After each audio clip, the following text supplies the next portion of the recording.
It is February 10th, 2022. I'm here with Rabbi Avi Baumel. In a few minutes, we're going to bring on our very, very special guest. Really excited for today's show, Rabbi Menachem Creditor of UJA, Federation in New York. It's going to be a good show. I'm here with Rabbi Avi. Hello, I'm Rabbi Avi, and this is all I have to say. Siman tov, mazel tov, mazel tov, siman tov, mazel tov, mazel tov, siman tov, mazel tov, mazel tov, siman tov. Yehelanu. Wow, what a new day! What a new experience.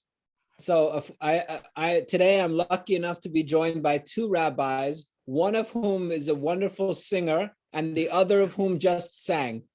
So thank you very much. Oh my gosh, you can't even take the credit of me singing a wonderful song of Mazel Tov. That was beautiful. That was beautiful. Thank you. Just say thank you. I'm very excited. How does it feel to be a father? Tell us. The whole world wants to know.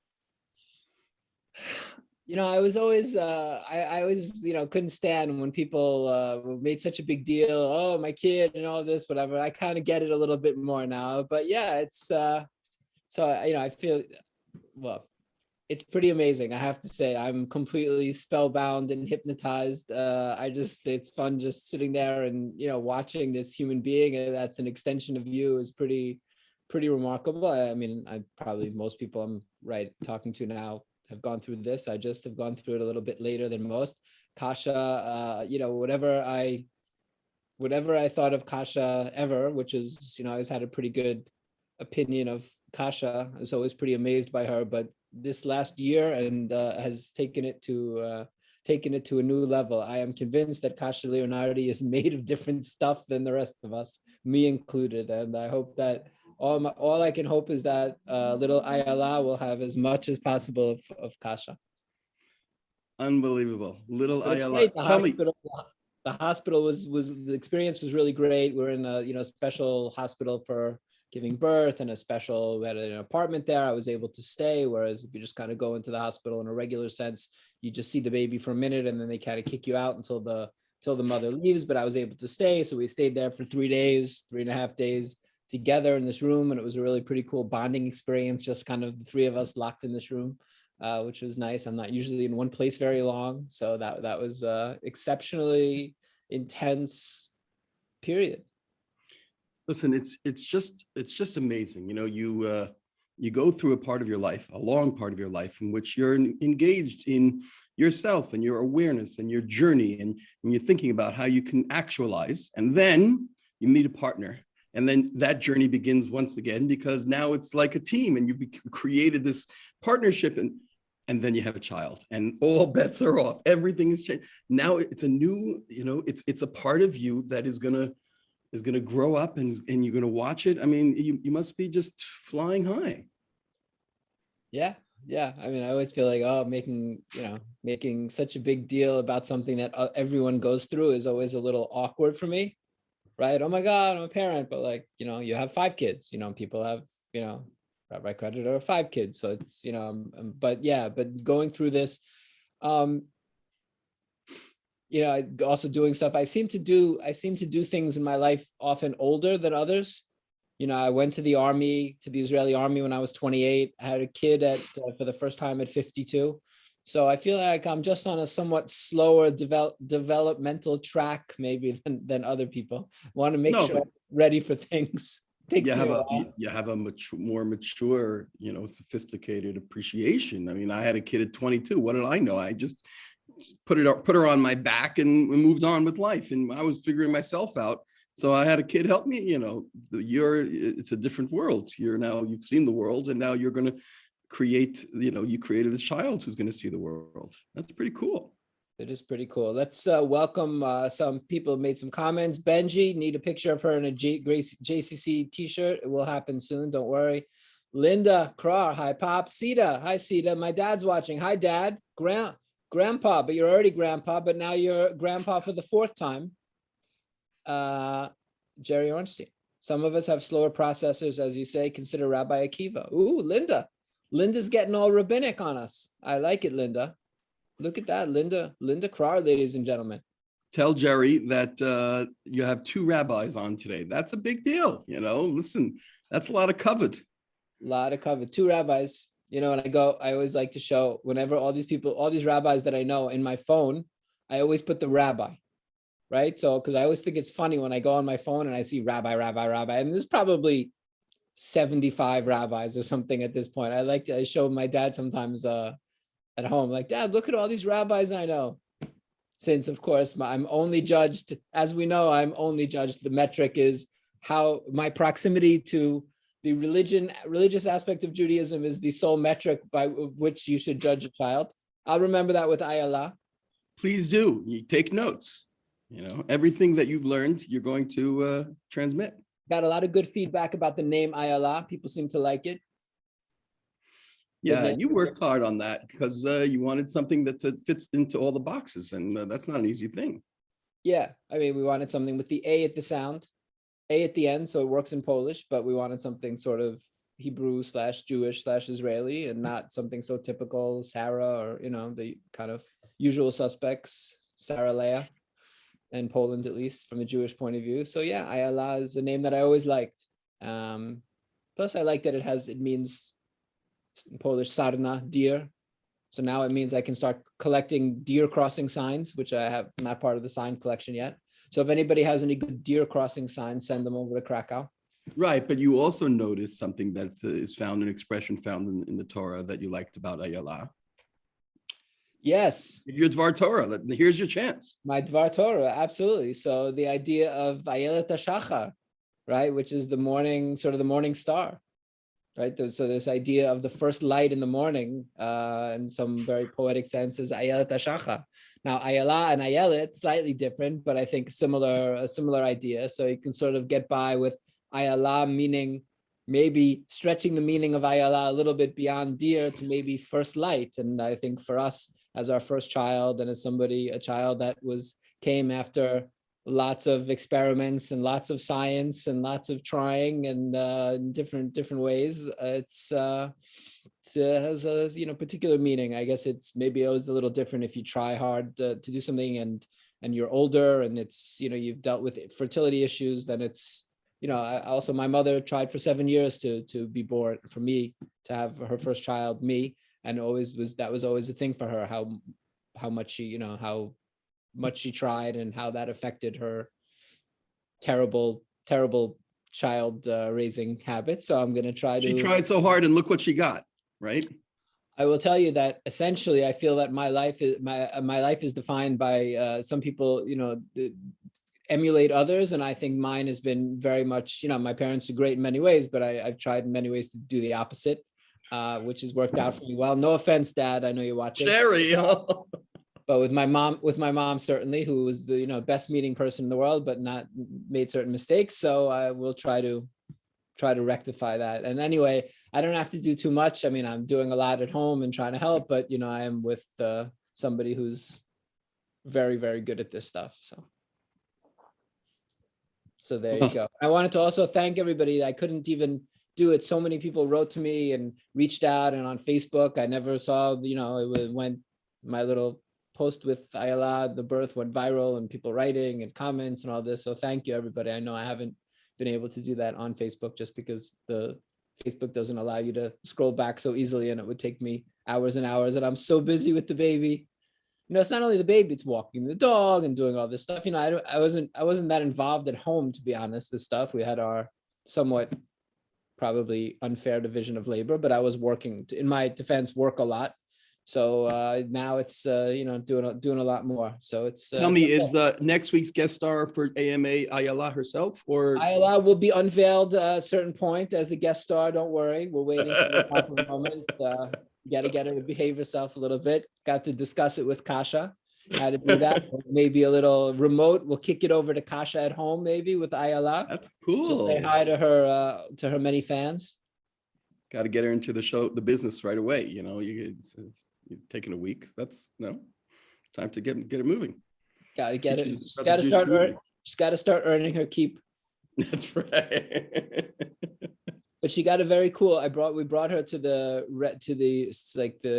city hall, to the place that you register babies and marriages and all the rest of it. And she got her Polish ID number, which because of her birthday, which worked out. It's cool. The Kasha had a C-section, but she was going to be born on that. She went into labor. She started to go into labor on that day anyway, so she would have actually been born on 2/2/22, which worked out well. We like that. But her Polish ID number is 222202024, which is pretty cool. That's a great ID number. Wow. Exactly. So, I can't remember my own ID number, but hers I won't forget. Awesome. Oh, Saul Schachter, will Ayala be making aliyah? Ayala will not. I can guarantee one thing, Saul. She will not be making aliyah because, wait for it, Ayala is already an Israeli citizen. Woo! The Israeli citizen father, me. She is already an Israeli citizen. I am in touch with the embassy, and I'll deal with that soon. And she's an American citizen as well, because I lived as an American citizen that lived in America long enough. My daughter is automatically an American citizen. But we gave her the name. Her last name is Leonardi/Ornstein for a few reasons, because also Leonardi is such a cool name. We wanted to have that involved, but also because if Kasha would travel with her, it's easier if you have the same name as your child and not have a completely separate name. Smart. Okay. So now back to work. You just went back to work, back to I'm going home. I'm not working all the time. I come in a little late, hang out in the morning, do stuff with the baby and Kasha, and go home and walk the dog and see the baby and stuff. So, listen, there are advantages. First of all, advantages to being the boss, and advantages to living, 100 meters from work. That's not a big issue for me to stop in and stuff. So yeah, I'm going home a lot and finishing earlier. Today would have been a great day. What? Today would have been a great day. The weather, unbelievable, freezing. Beautiful day. I did go for a nice walk. I've been for 2 walks with the dog so far, 2 more to go. I thought with your daughter. You said with the dog. With the daughter. Wade, Linda wants to get Ayala a Canadian passport. Absolutely. And Benji asks if Ayala is picking the Rams or the Bengals. I think she is possibly, let's see. So it's the Rams or the Bengals. I think that she is clearly picking the Rams. Obviously the Rams. Because of the tier aspect of her name, Benji. So I almost think you shouldn't have even asked that. But I'm going to forgive it. I'm going to forgive you, Benji. Oh, Kasha with the see, everybody look at that comment by Kasha Leonardi. Love you, Jay. Proof positive that I am a loving and nurturing father and husband. Avi, with no further ado, let the man with 1 child and the man with 5 children will bring on the rabbi with 5 children as well. So it is our great pleasure to bring on Rabbi Menachem Creditor, who is the Pearl and Ira Mayer Scholar in Residence at UJA, our good friends at UJA Federation New York. He is the founder of Rabbis Against Gun Violence, an author, scholar, and speaker. He was named by Newsweek as one of the 50 most influential rabbis. Don't worry, Rabbi Avi, you're one of the 50 most influential rabbis at the JCC. You could have said in Poland. In Poland? No, in Central Europe. He has written 27 books, 6 albums of original music, involved in the leadership of the American Jewish World Service, AIPAC, the Rabbinical Assembly, One America Movement. He and his wife, Neshama Carlbach, who Neshama, I remember what a wonderful concert that she did years and years ago at Klezmer House. I remember very, very, very amazing concert where they're raising their 5, they live in New York, where they're raising their 5 children. Welcome, Menachem. Good to see you. Nice to see you too, my friend. Hi, Jonathan. Hi, Avi. Great to be part of this. I've been listening in, and I got to say, there's no such thing as only 1 child. I just wanted to correct you on that. Right? 5 kids. I have no idea what I'm doing. 1 child. I had no idea what I was doing. So we're all fine. So the learning curve is not steep. The learning curve is flat. You don't learn anything. Oh, no. It's steep the entire time. That's the point. Steep the entire time. Even better. That's a view that I am incredibly familiar with, because I try, not every day, but really, this has been going on for almost 2 years now, right? That Rabbi Creditor at 9 a.m. New York time does 15 minutes of Torah. And I will tell you that 9 is in my head all day. You sing so beautifully, as you do, Rabbi Avi, as we witnessed, but plays the guitar and sings. And it's such a wonderful, thing that you do every morning for the community and have so many people watching from all over the world. Rabbi Creditor, in addition to all the amazing accolades and the reasons that you're going to Olam Haba, this is the definitive reason that you're going to Olam Haba. You are the reason that Jonathan Ornstein learns Torah for 15 minutes every day. And therefore that you should pack that in. And when you get to the pearly gates, you just got to, say, hey, that's all I need to say. Drop the mic and move on. That sounds great. It's a very short resume I'll need to show, but I guarantee you, I'll have company there. It'll be nice to share some side-by-sides with your families too. If you need something to put you over the top, you can say even Jonathan Ornstein learned Torah. Noted heretic, Apikoros, Jonathan Ornstein. Menachem, let's talk a little bit. I want to talk about what you work now. I want to talk about what what you've done and you've been really just, I think, a leading figure in terms of Tikkun Olam and the rabbinic responsibility toward the world, or the Jewish responsibility, and you taking a leadership position. But let's maybe go back a little bit and see how you got to this point now. You grew up where? Your upbringing. Talk a little bit about your Jewish background. Sure. I grew up mostly on Long Island in New York. My father is a rabbi. He was a pulpit rabbi for a long time, and retired a couple of years ago. I think happier now. And I grew up with a model of a pulpit rabbi, so I knew, like most children of pulpit rabbis, that I was never going to be a rabbi. Fought against it a lot until one day when I was in 10th grade, a Jewish a cappella group from Columbia and JTS came and sang at my shul. The group was called Pizmon. And actually, eventually, I knew that I had to be part of that group, so I applied to JTS Columbia undergrad so that I could sing in Pizmon. Thank God I got into the school. Thank God they let me in, even though I had so much to learn about singing. And eventually we ended up singing in Krakow. We sang all over the world. I think the JCC was just being founded. I have a picture of myself, much younger. My beard looks very different. And this life as a rabbi took a really interesting turn also when I was the first assistant rabbi hired by a synagogue in Sharon, Massachusetts. So because I was the first, they had no idea what I was supposed to do. And because I'd never done it before, I had no idea what to do. So I had a lot of free time on my hands, and I ended up getting involved in lots of causes that weren't bound up in the pulpit, but were based on the values that I'd been, trained in, care about, sang about. And so that launched me into all sorts of other stuff. So we could talk about any of the directions, but the path actually that I'm on is all based on the power of Jewish music. Amazing. And your father was a conservative rabbi? Yeah. And my sister is also a conservative rabbi, actually on deployment right now. She's a chaplain in the U.S. Navy. Oh, wonderful. Yeah. That's amazing. I always found it interesting that the JCC Association is also the organization that deals with all the religious, the chaplains, the rabbis in the military. So it's always, we're at these conferences, you have all the JCC people, and then you have all these people coming in uniform, which is really cool. So I've got to be friends with a few of them. It's fascinating to hear about these stories. Unbelievable. It's like something not part of our normal, I think, narrative that we think about that unless you have some connection. No, and I never would have thought about it either. This is what you wear when you have a family member who's on deployment. It's a blue star. So I've been wearing it. And she's had these experiences that I could never fathom. We have the same training. We came from the same family. And she's actually stationed in the UAE. Wow. And so she's been leading davening in a community that probably hasn't seen, first of all, a rabbi like her, but also hasn't seen so many Jews until recently, where it's been extraordinary how ordinary it's becoming for Jews to go visit. It's incredible. Incredibly fast. Right. I mean, it seems like, one moment that nobody is, Dubai, go to Dubai. And then it's the place to go. I know UJA has done it. I know Mark Meaden from UJA has been instrumental, and UJA has been very involved in terms of what's going on in the Emirates, which is, I think,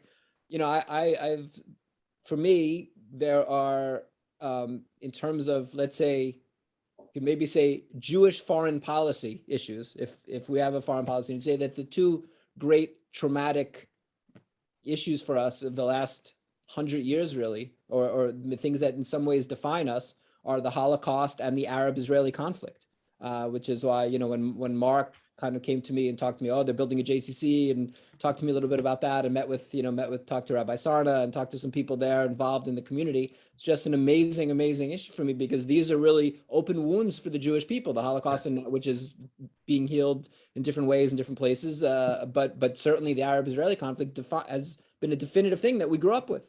Yeah. No, there's no question that the two, I think that's a right description. The twin miracles of the resurgence of Jewish life in Poland after everything, right? What you're leading is no question a miracle in Jewish history and in history. And to see the possibilities of normalization and friendships between the Arab world and the Jewish world, it's extraordinary. It brings to mind the teaching of Rav Nachman, right? If you believe you can make things worse, you better believe you can make things better. There's something really sweet about that no matter how bad things get, right, we can be instruments for making them better. Amen.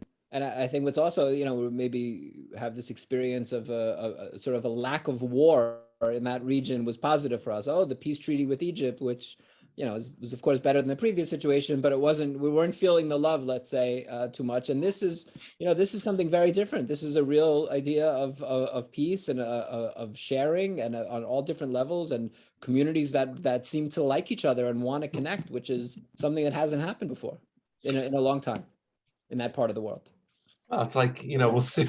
I'll bless us this way, right? In the first stages of relationship, I have a friend who's a marriage counselor who says this. He says, infatuation is nature's trick of getting you to commit to something you never would ordinarily commit to, right? So please God, the infatuation should give way to like a seasoned, loving, mutually concerned relationship forever. Amen. Rabbi, you mentioned your father, sister, and you, conservative rabbis.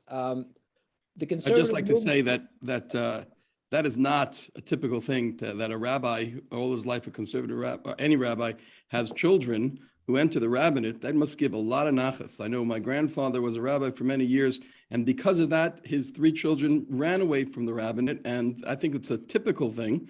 And your father is very blessed. Yeah, thank you, Avi. I ran when I first got to college, the angst of being a rabbi's kid. I mean, like, I'm sure we all know friends who are like one way or the other connected or in reaction to, right, their parents. So I created with some friends, we called it the PK convention, the Preacher's Kids Convention. And we gathered kids from high school whose parents were rabbis to just be together for the first time. We brought a therapist, we brought a rabbi, we brought lots of food. It was fascinating. And it turns out a lot of rabbis' kids recently have chosen to do it themselves, but there are transformative models generation to generation. No one is quite like their parents, even though we really can't help it over time that we begin to resemble them. It's funny, it's interesting, and I hope that it's not just for my dad.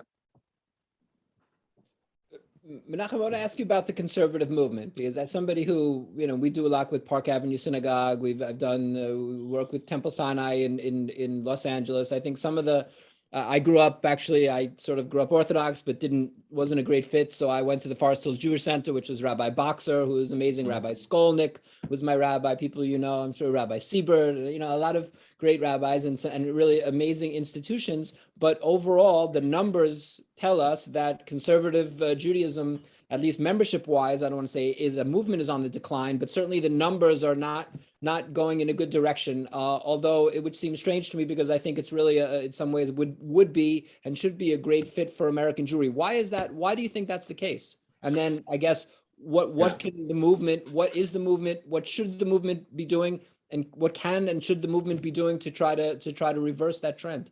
Sure. First of all, excellent question.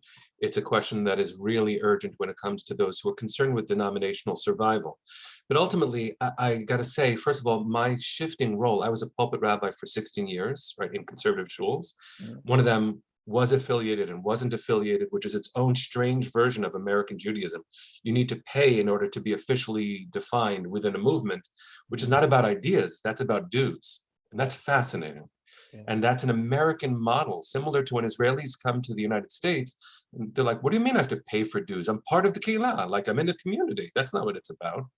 So the commoditization of religious identity and belonging is a strange thing. And conservative Judaism has largely been wrapped up in that kind of institutional truth. I'm part of it because I pay. And why do I pay? Nostalgia. It's not really obligation that leads to it. And so the power of nostalgia has begun to wane in recent years. I don't do things just because I have warm feelings. I do it because it's important, because it's urgent. And now Jews in America, for all of the rising anti-Semitism, which we have a lot of work to do, Jews feel like we've arrived. Not all Jews, and that's part of the great work of recognizing our inner diversity, be it Jews of color, including Sephardic Jews and Mizrahi Jews. There's a lot of identification that we need to do by looking in the mirror. Conservative Judaism has been, in the words of a colleague, a laboratory that does bad branding. Mm-hmm. Conservative Judaism really channeled the American notion of freedom. Well, it's why when the birth of suburbia happened, synagogues that identified as conservative popped up all over the place. And if you visit them, you know exactly what decade they were built in. They really look similar. The bima is this tall in this part of the shul. Here's what the pews look like. The stained glass looks like this. But what we never really thought about was whether or not people joined the shuls because they were conservative shuls or because they were the shuls that were built that resembled them. It's not about an idea. It's about so many different things. So, as younger Jews begin to care less about specific dogmas, specific ideas, and as conservative Judaism, based on nostalgia, stopped having a nostalgic claim on people's souls, you look at all the denominational faiths, not just Judaism.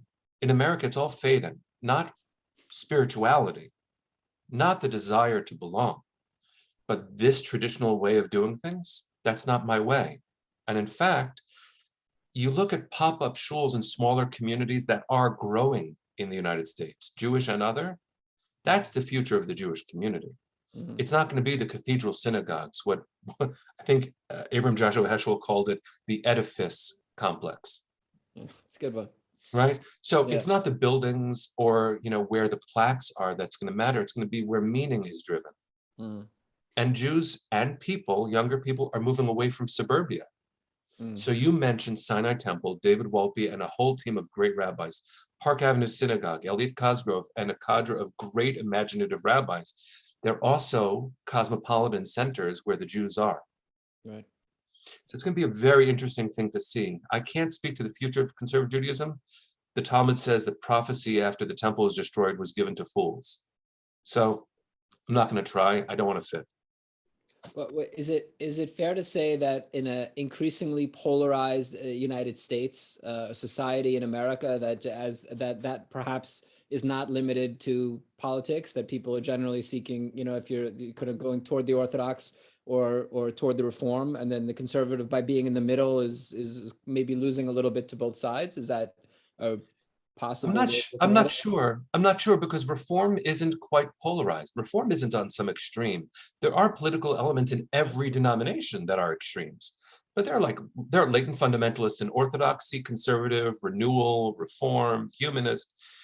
I actually think that it's hard to hold the middle, but that doesn't make the others polarized positions. I think orthodoxy is much more textured than people give it credit for. There is no orthodox movement. There are such varieties. So too in reform, you've got what used to be the temples, not synagogues, right? Temples that refuse to allow you to wear a kippah. Yeah. But now the rabbis are wearing talis, tefillin, and really teaching tradition. I don't know that it's ever going to be a halachically concerned movement, but tradition matters a lot more there. And in orthodoxy, you look at the strength of modern and open orthodoxy with visionary leaders who are as flexible as any of the older conservative rabbis ever wanted to be. So, Rabbi, do you think that that's exactly the problem?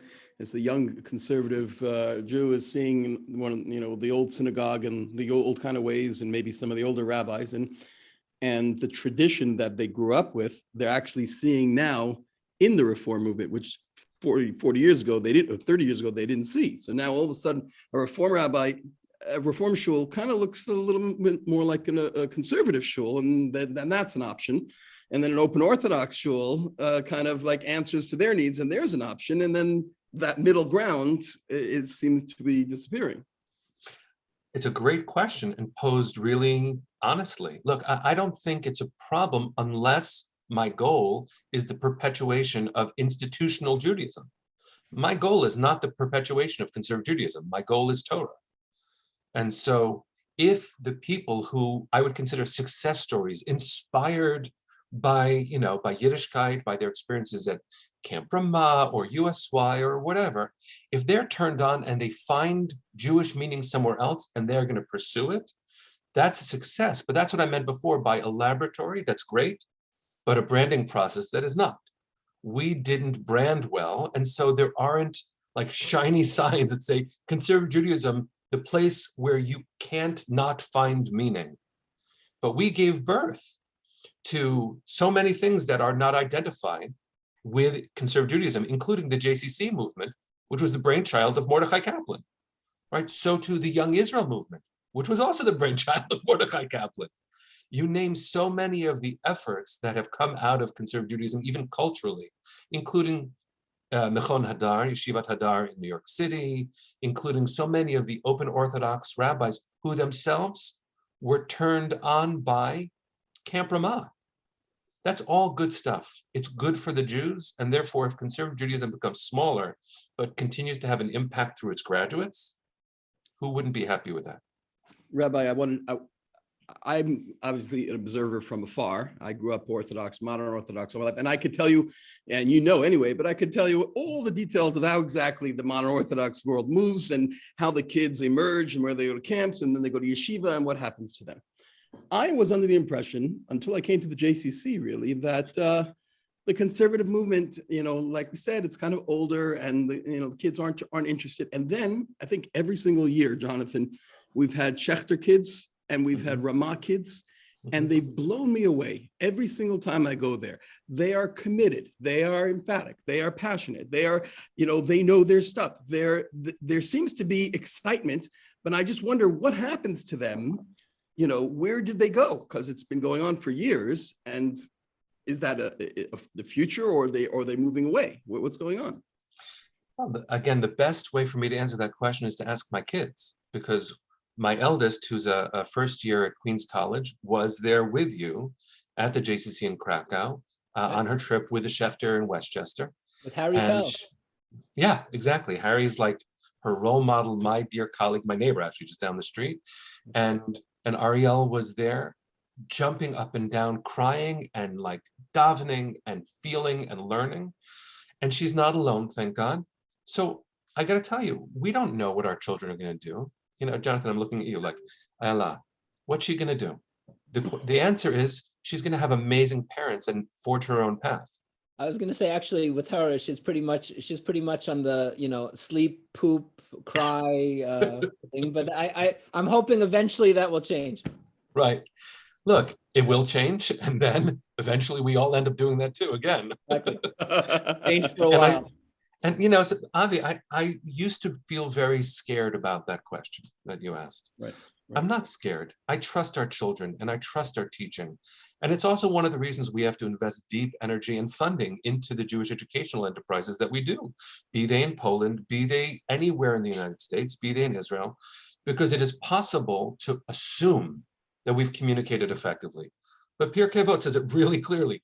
Don't teach something in a confused way today, thinking that one day it'll be understood. We have to make sure that we communicate why we love this so much. And whatever our kids will choose to do with it, it's going to be a gift to Judaism and the world. I don't know what they're going to do. And if denominations cease to exist, Torah will not.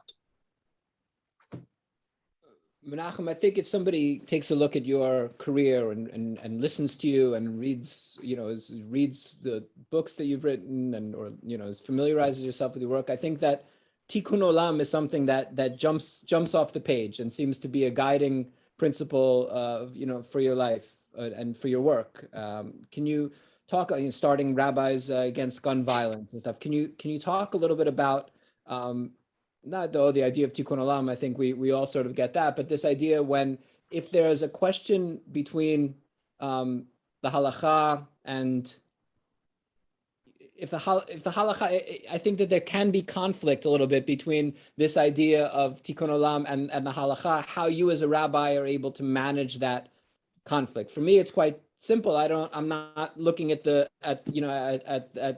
liturgy. I'm not looking at what, at the Torah the same way that you are. And I can just say, oh, as a Jew, I'm informed by these things, but I choose to live my life in a certain way, as of course everyone does. But you as a rabbi, there's a bit more of a balance. And it seems to me that you are firmly saying our primary mission here, as Jews and as human beings, is to try to make the world a better place and stand up for the oppressed. And if that comes into conflict, where that may come into conflict, I'm guessing that you would fall on the side of Tikkun Olam, or there is no conflict. It's just a misunderstanding of the halacha. Is that a reasonable question? I'm not very, sure. very reasonable. And I was trying to figure out where I wanted to begin my response, but you sort of ended where I want to begin. Mm-hmm. I don't consider the issues of halacha where, let's use a concrete example instead of remaining theoretical, right? So Vayikra doesn't really understand gay love, right? There's an action that is described in Vayikra Yudchet and in Chaf, right? Between two men, one action that's described. But monogamous love between two men, monogamous love between two women, the idea that there can be a family with two mothers or two fathers, and that they can celebrate Torah and live thoroughly God-loving Jewish people identifying lives. I don't think the Torah understands that, by which I mean the way Torah has been understood for so much of Jewish history hasn't allowed for an understanding of Torah that includes that reality that I accept within my Jewish community as normative and celebrating it. So that's an example of where I don't think there's a conflict. I think that our eyes change. The Talmud says, "Ein l'dayan ela ma she'einav ra'ot," right? A judge only has what their eyes see. And that's true in the Torah about shoftim. When a big question comes up, look to the shoftim of your time. Now, the Jewish people disagrees about who's in charge, right? That's just part of what it is to be a Jew. Within a community, that's true. Within a larger community, that's true. And especially in questions of modern social dynamics, it's going to be raw nerves, right? So when Rabbi Emanuel Rackman, Zichrono Livracha, fought to free women who were considered agunot, held in their marriage against their will by abusive husbands, he was accepted by many and vilified by others because he used rabbinic authority in a way that really pressed against precedent, right? So innovation is always going to be challenging. As Amos Oz famously said, right, every champion of change is a traitor in the eyes of one who won't. So it's not Tikkun Olam versus the Torah, because Tikkun Olam comes from Torah. Okay. So the question about, it's Shabbos, okay? It's Shabbos, and I'm a rabbi in Berkeley, California, let's say, right? This actually happened. And on the anniversary of 9/11, a hateful pastor in Florida says he's going to burn the Quran. So we, as a shul, together with a local mosque and a local church, we come together every year trying to bring the world back together on 9/11 in America. But on this year's anniversary, it's Shabbat. What are we going to do? After davening, we decide we're going to meet in the park. But I have a challenge because they're going to be filming it. They're going to be news crews. First of all, I don't have the power to say to the news, don't show up in this public space. Do I show up in this public space? And the answer is, yeah, because my brother's blood is screaming out from the ground, because the image of God is about to be trampled, and because my friend's faith is about to be desecrated, what I consider as a Jew to be a chilul Hashem, or a desecration of God's name.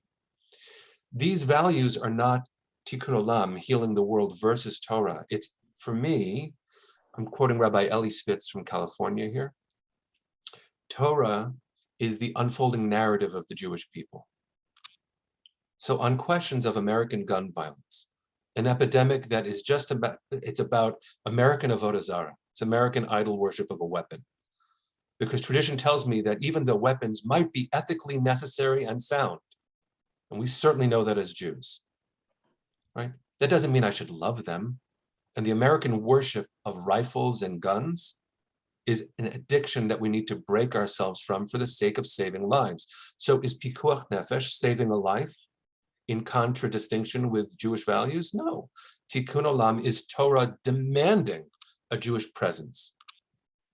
So for me, so much of my activism, which I came upon almost by accident, I didn't realize what an activist was. My first time stepping into public doing something like this was when I was a rabbi in Boston, and I was asked to sign a thing in the Jewish paper that said, Massachusetts rabbis support marriage equality. Not a Jewish question, though I fought for that too. This is about the Massachusetts law. I didn't give it a second thought. Sure, please add my name. I believe in this. I support it. It's a civil right. I signed. Turned out I was the only conservative rabbi who signed. And I was an assistant rabbi who didn't even tell my senior rabbi, nor the president of the shul, right? Looking back, rookie mistake, not a thing to do. But I signed my name, and the president found me afterwards. A few people were up in arms, a few people were really happy, and most people didn't pay attention, right? But the people who weren't happy had the president come to me and say, we didn't know we hired an activist.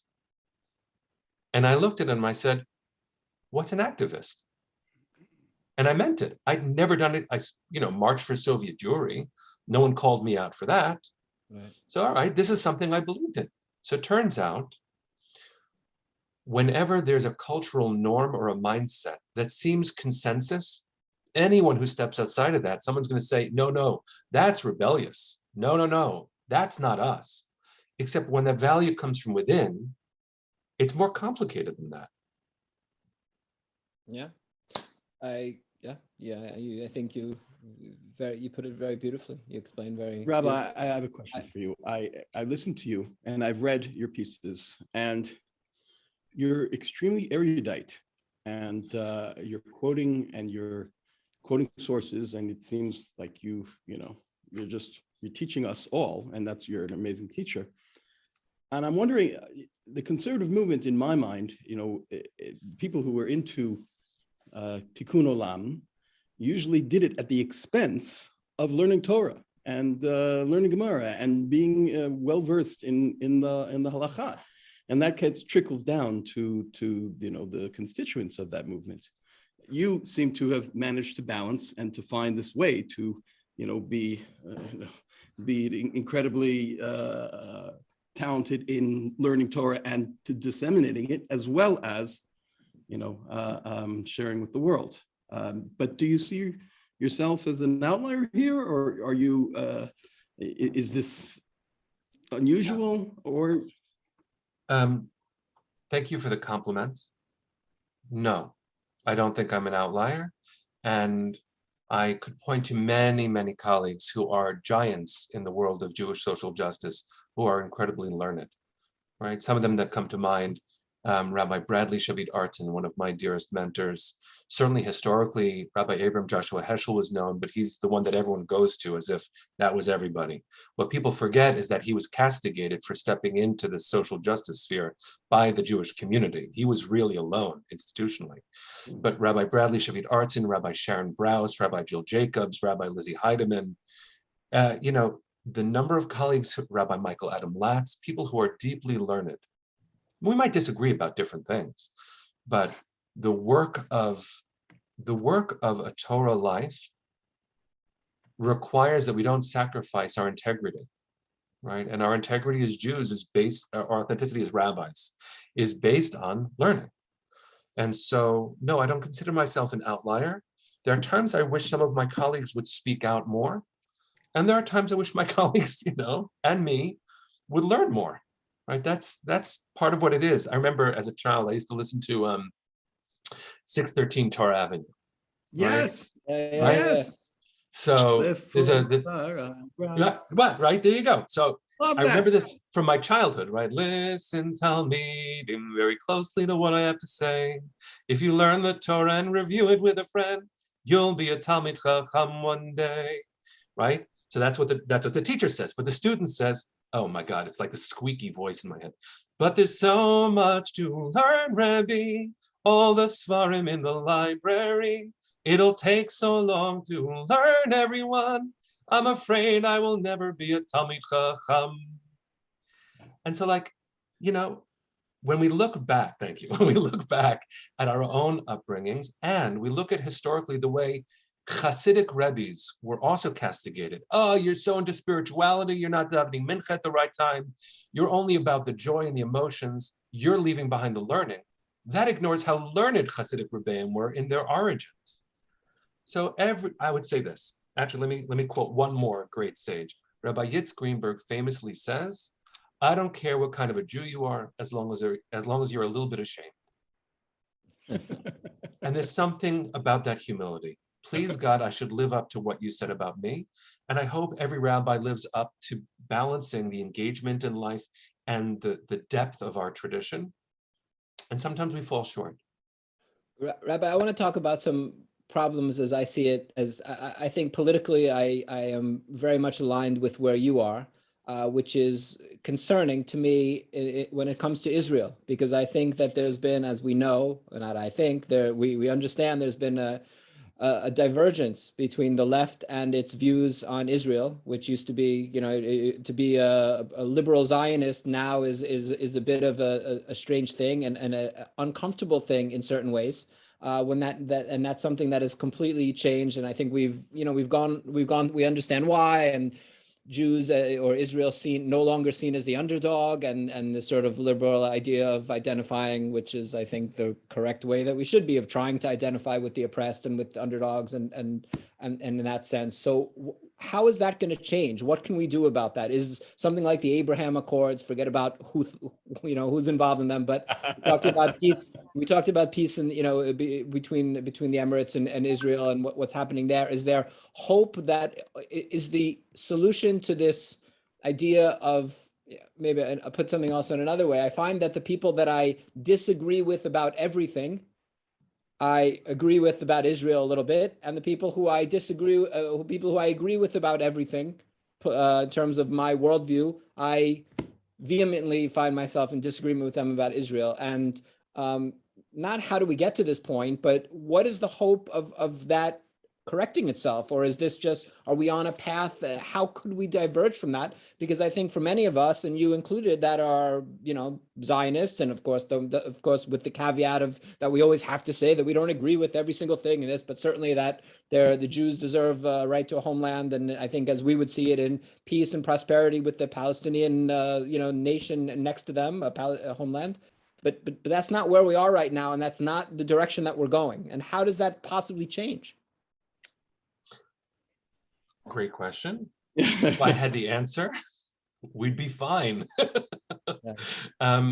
Look, I think, first of all, I have a book that I just put out 3 months ago, called Fault Lines, American Jewish Progressive Zionism, something like that. Yeah.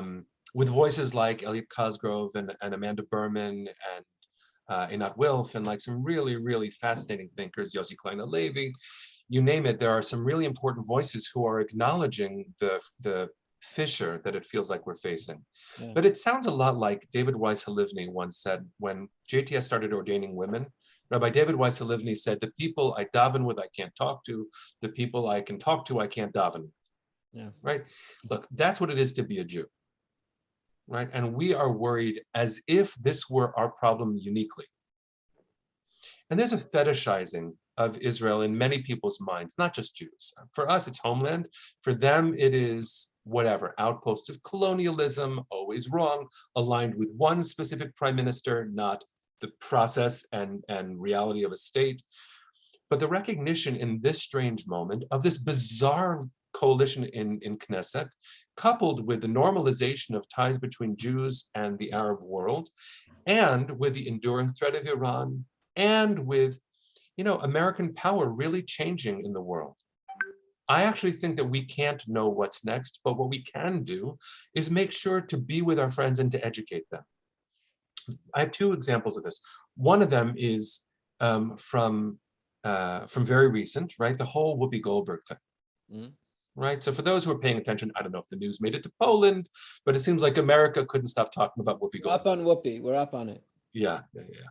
Look, I think for those who might not be tuned in, and I praise you for not paying as much attention to it, but right, she was just so wrong, and publicly so wrong, and then dug into being wrong about the Holocaust not being about race. Right? She ignored the Nazis' explicit, labeling of Jews as a race, and Jewish history being the complicated question of race, identity, and tribe. Okay. She was suspended for 2 weeks from The View. That was one response that could have been taken. But the other one is, you're not evil, you're just ignorant. Right. So how do we educate our friends? Yeah. That happened also so I've been involved in as part of an outgrowth of my involvement in the American gun violence epidemic. I've become involved in racial justice issues. It was a very important and blinding realization of how little I knew when I started getting involved. So one of my dear friends is part of the Black Lives Matter movement. When the charter came out for the Black Lives Matter, not quite movement, but organization, it's actually a very disorganized confederation of small groups. When the charter included the word genocide, talking about Israel and Israel's treatment of Palestinians, I called him. Instead of posting first, I called him and I said, Michael, how could you? He was a pastor across the street from my shul in Berkeley. I said, how could you? He said, what do you mean? I said, first of all, the word genocide was created because of what people did to us. How dare you appropriate our pain?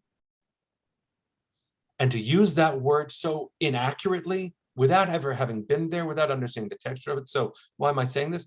Because he said, Menachem, you're my closest Jewish friend, and I've never talked about this with anybody. That tells me that your question is much wider than the question of politics in Israel. Number one, in America, the Republican use of Israel as a wedge issue is a danger against Israel and the Jewish people. The Democrats not holding a consensus and a constituency within their own leadership where they understand what an ally really means and the history that isn't about fetishized activism. But also our focus on the squad as if they represent the Democratic Party. Everybody is scared, so everybody doesn't remember history. I think the best thing we can do is make friends. The best thing we can do is what the Abraham Accords is doing, which is truly creating friendships. If we could replicate that domestically in the United States, it'd be a much easier conversation. I think it's hard. One last point about it, which is to say, when I was creating the book, right, Fault Lines, I described the first title, which I ended up not using, was The Lonely Left. But I realized I got dozens and dozens of contributions of leaders from all around the country, which means it's not so lonely. Yeah. I just don't always remember how not lonely it is.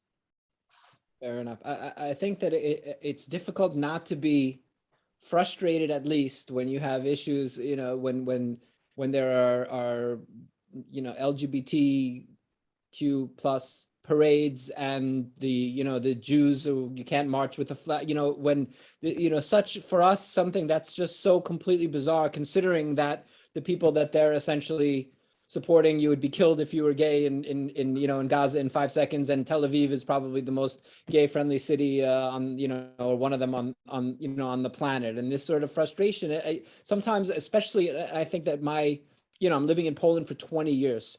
And sometimes you think, yes, on a micro level, I get it. And if we could just explain, and then sometimes I want to throw up my hands and say, you know what, anti-Semitism, for whatever reason, and not to get into whatever the reasons are, the deep-seated need that for whatever reason, mankind seems to need to express itself. Anti-Semitism somehow needs to be expressed in different ways. And if it's happening even at that level, when Hamas is essentially being supported by a gay rights march somewhere, in Boston or wherever that was recently, a few times happened, then you're like, what, maybe we just really need to kind of take a step back and think that this is just something that is beyond us, and not to say give up, but to say there is, for whatever reason, mankind, the structure of humanity and where we've gotten as society is just anti-Semitism needs somehow to manifest itself and needs to express itself, and this is just one of those ways.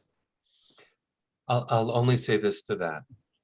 Yeah, right. When the Confederate flag and Nazi symbols desecrated the Capitol on January 6th last year, it was a clear indication that America is deeply diseased.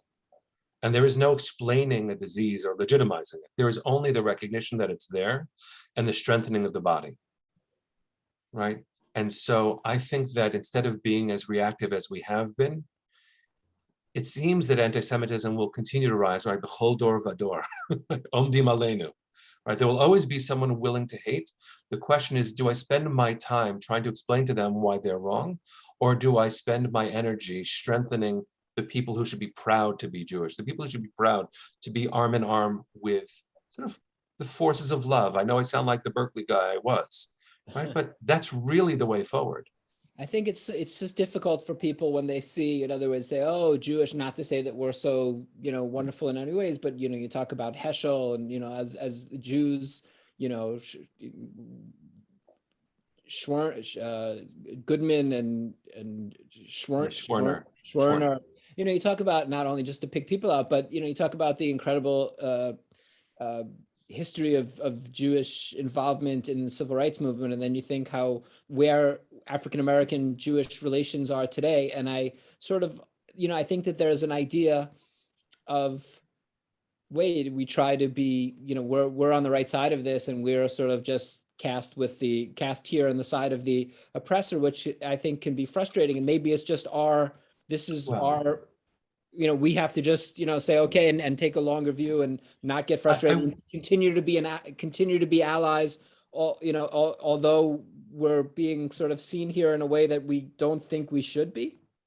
Well, let me say this. There have been Jews at the forefront of civil rights since there has been human oppression, right? The Torah says that 36 times. You know what it is to be oppressed. Never do that, and stand by those who are.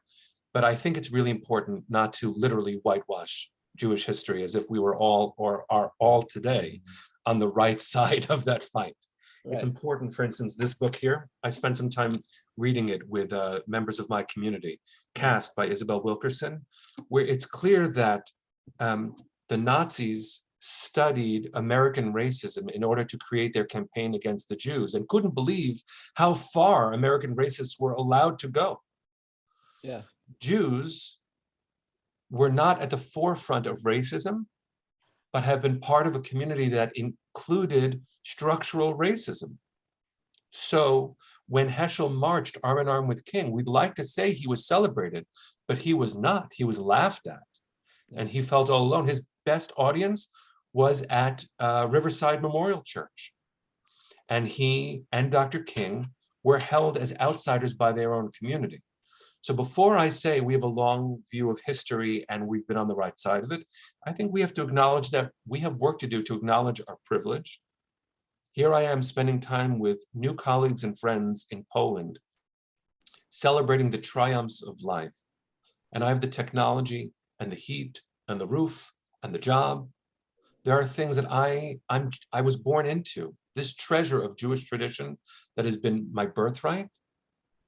There are so many Jews who don't have what I have. There are so many non-Jews who don't have what I have. In order to really be part of the longer view of history, right, I have to really be humble about what I get right and what I get wrong. And by I mean we. We have a lot of work to do to live up to our best ideals. And I think we're determined to. But the last thing we should do, I think, is presume that we already got there.